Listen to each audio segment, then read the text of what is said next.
মনি kitchen tips থেকে সবাইকে স্বাগতম। আবার একটা নতুন রেসিপি নিয়ে চলে আসলাম। আমি আজকে দেখাবো ডিম আলু ভাজি। তার জন্য আমি প্রথম তেল ঢেলে দিচ্ছি।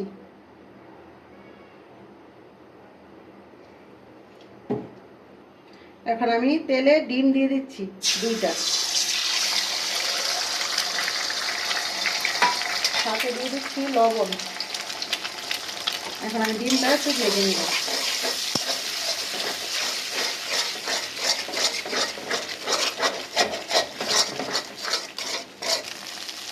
এই যে এখন আমার ডিমটা ভাজা হয়ে গেছে, এখন আমি ডিমটা নামিয়ে নেব। এখন আবারও তেল দিয়ে দিচ্ছি। এখন আমি দিয়ে দিব আলু।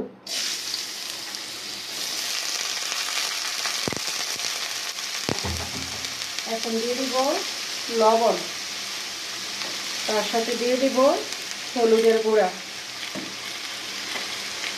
এখন দিয়ে দিব পেঁয়াজ কুচি। এখানে দিয়ে দিব কাঁচামরিচ কুচি। এখন আমি এগুলি ভালো মতন ভেজে নেব।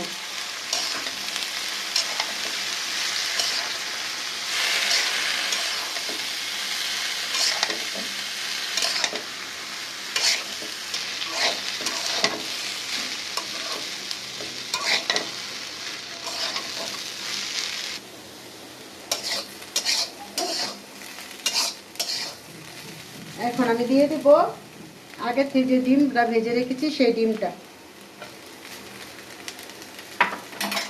এখন আমি আবার একসাথে নেড়ে নেব, ভাজা ভাজা করে নেব।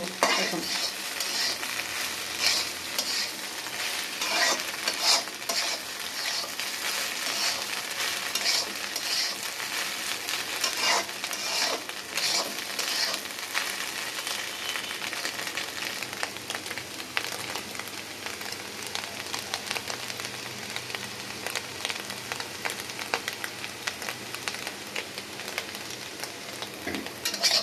এখন আমার আলু ভাজি হয়ে গেছে, এখন আমি নামিয়ে নেব। আমাদের ভিডিওটি যদি ভালো লাগে আমাদের চ্যানেলটি সাবস্ক্রাইব করে দিবেন, আর এভাবে একবার বাড়িতে ডিম আলু ভাজি খেয়ে দেখবেন। ধন্যবাদ।